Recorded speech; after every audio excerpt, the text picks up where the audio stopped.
Otherworldly Evil Monarch, Bab 133. Judul, Kutukan Legendaris. Setelah kejadian yang disebabkan Tuan Muda Jun di sini, pangeran lain tidak akan berani mengganggunya dan keluarga Jun akan dapat melanjutkannya dengan damai. Tampaknya seluruh rencana ini diatur oleh Jun Zantian. Tetapi situasi ini juga menimbulkan masalah tambahan. Masalah besar. Fang Bo Wen mengerutkan alisnya. Tolong jelaskan, Guru. Wajah pangeran kedua sudah mulai terlihat lebih suram, dan sepertinya dia sudah membuat tebakannya sendiri. Yang Mulia sendiri yang mengatakannya. Fang Bo Wen menghela napas dengan keras. Segera, semua orang akan tahu bahwa Yang Mulia dan Jun Mo Xie telah bertengkar di depan umum, dan Yang Mulia dipermalukan di depan umum oleh kesombongan Tuan Muda Jun.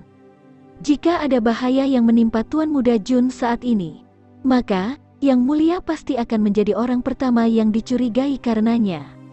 Aku sangat yakin bahwa musuh Yang Mulia tidak akan melewatkan kesempatan untuk menjebak kamu ini. Omong kosong apa ini? Pangeran kedua tiba-tiba marah. Bahkan setelah semua penghinaan yang aku hadapi hari ini, aku masih harus melindunginya? Itu semua tergantung pada pilihan Yang Mulia. Jika Yang Mulia tidak takut dengan kemarahan Jun Zantian, maka kamu bisa mengabaikan kemungkinan ini. Fang Bo Wen berkata perlahan. Pangeran kedua tetap diam. Tidak takut, itu meremehkan. Begitu banyak orang kehilangan nyawa mereka beberapa hari yang lalu. Terakhir kali Jun Zantian kehilangan kesabaran, dia membersihkan hampir sepertiga dari istana kekaisaran. Jika dia marah padaku, aku tidak bisa memberinya alasan untuk menggeledah istanaku. Sialan, bajingan itu. Pangeran kedua merasa dianiaya sampai hampir mati. Pria ini berubah menjadi kutukan legendaris baginya. Dia tidak lebih dari sekadar nasib buruk bagi sang pangeran. Pertama dia telah menghina pangeran kedua, dan kemudian Jun Mo Xie juga menghina Lady Yuer, dan juga membuat musuh publik darinya. Siluet halus sedang memperhatikan pangeran kedua dari atas pavilion Nichang ketika pangeran kedua terus berjalan di sepanjang jalan. Kalau begitu, seharusnya kamu berpikir dua kali sebelum mengatur pertemuan ini. Jun Mo Xie mempermalukan aku di depan umum hari ini, dan kamu bahkan tidak mencoba menghentikannya. Jika aku sangat buruk untuk reputasi kamu, lalu mengapa kamu mencoba mengejar aku? Aku Yuer, bagaimana kamu bisa membiarkan ini terjadi padaku? Sebuah cahaya perak licik melintas di matanya saat Nona Yuer menggigit bibirnya. Jika kamu tidak akan melakukan apapun karena kamu takut pada kekuatan militer Jun Zantian, maka aku akan menangani masalah ini ke tanganku sendiri. Aku tidak akan membiarkan Jun Mo Xie lolos dengan ini. Dia akan mati tanpa penguburan yang layak. Saat malam berangsur-angsur menjadi lebih gelap, Lady Yuer mengendurkan tangannya dan melepaskan seekor merpati. Burung merpati itu mengepakkan sayapnya beberapa kali, lalu terbang ke udara. Di sekitar sudut gelap yang jauh, sosok berpakaian gelap mulai berlari dengan kecepatan kilat dan dengan cepat mendarat di atap terdekat. Pria itu melepaskan jaring berwarna gelap dan membukanya di udara, dan jaring berwarna gelap itu secara bertahap menyatu ke langit yang gelap. Merpati yang baru saja lepas landas dari pavilion Nichang mendarat di dalam jaring. Pria berpakaian hitam mengumpulkan tubuh merpati dan dengan cepat mundur ke dalam bayang-bayang. Peleton pangeran kedua mencapai kediamannya larut malam. Merpati hitam lainnya dilepaskan ke langit malam, yang juga dengan cepat menghilang. Cheng De Chao berdiri di dekat jendela dengan seringai di wajahnya, dan bergumam. Jun Mo Xie, aku tidak peduli dengan kekuatan keluargamu. Karena kamu telah menghinaku hari ini, aku tidak akan mengizinkan kamu untuk hidup. Semua orang akan mengira bahwa kamu dibunuh oleh salah satu pangeran.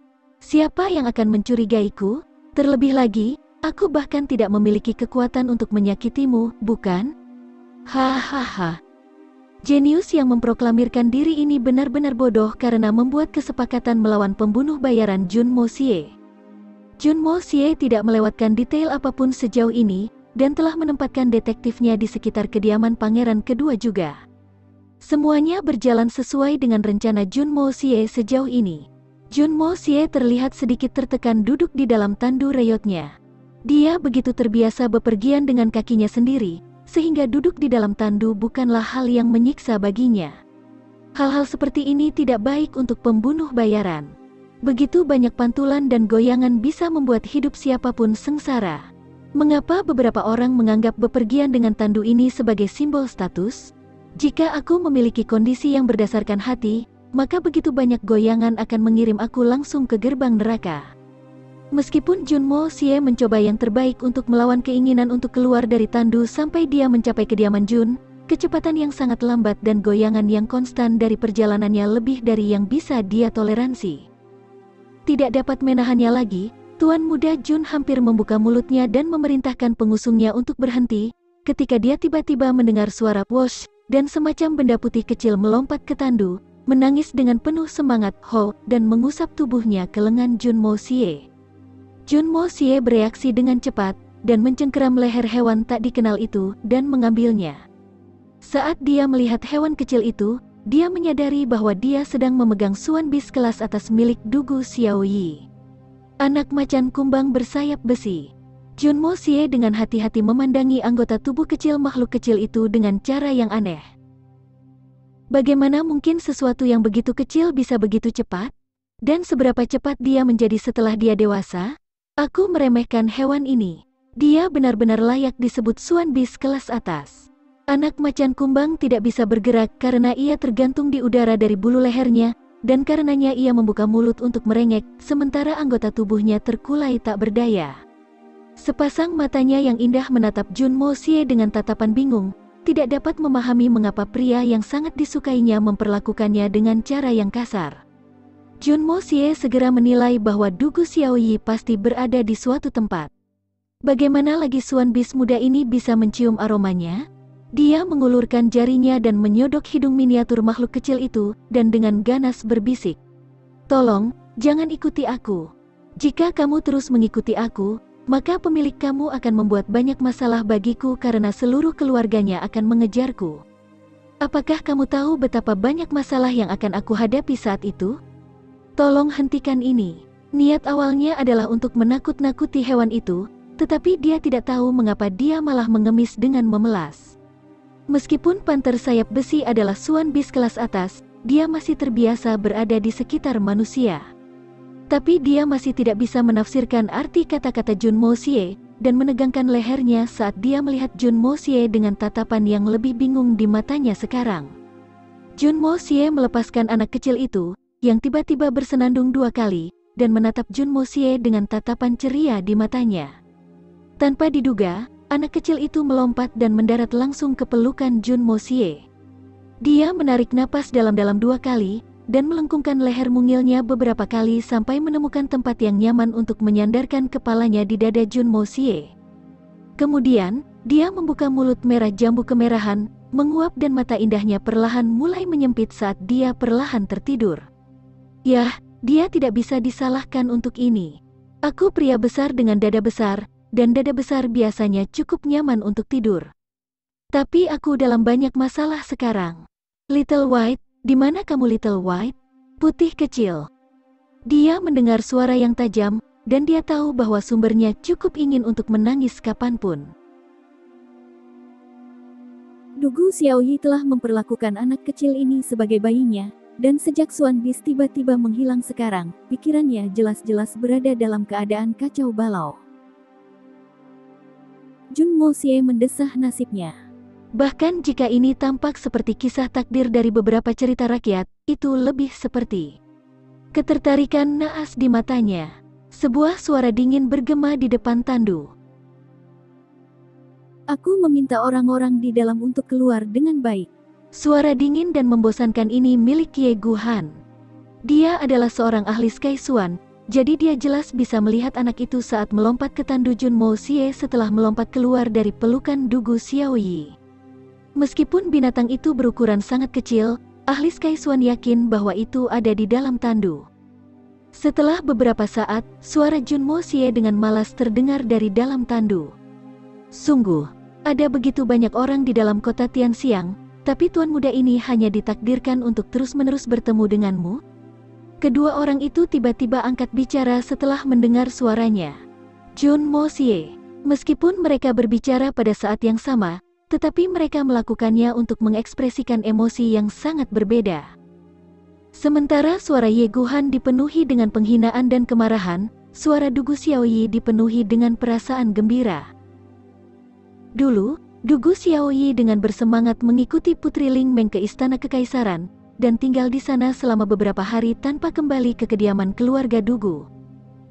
Tetapi jika putri tertua dari rumah tinggal jauh dari keluarga untuk waktu yang lama tanpa pemberitahuan apapun, maka keluarga pasti akan khawatir, dan Dugu Xiaoyi mengucapkan selamat tinggal pada Putri Ling Meng, dan berangkat ke rumah keluarganya.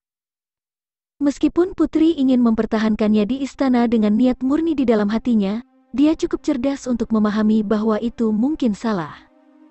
Putri sangat marah mengetahui bahwa Tuan Muda Jun juga berada di sekitar saat Dugu Xiaoyi seharusnya pergi ke kediamannya. Tidak dapat menghentikan putri tertua keluarga Dugu untuk pergi, dia meminta Ye Guhan untuk mengantarnya kembali ke kediamannya sebagai tindakan pencegahan terhadap siapapun yang memiliki niat jahat. Siapa yang akan tahu bahwa Suan bis kecil Dugu Xiaoyi tiba-tiba akan mencium bau akrab dari pria yang disukainya, dan akan melesat dari pelukannya, dan akan mendarat di dalam tandu tanpa meninggalkan jejak sedikitpun di belakangnya, meninggalkannya.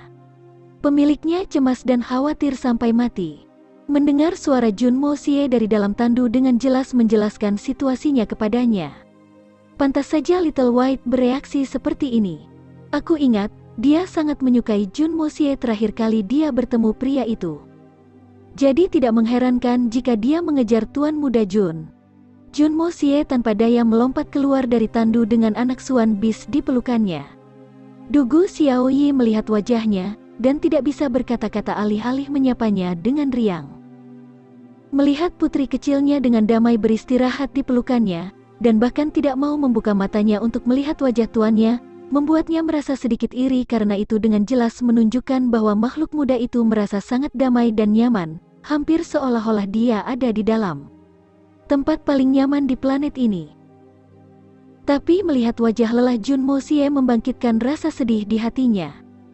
Perasaan ini cukup aneh dan baru bagi putri tertua keluarga Dugu, dan dia tetap diam untuk waktu yang lama, tidak dapat bereaksi terhadap situasi.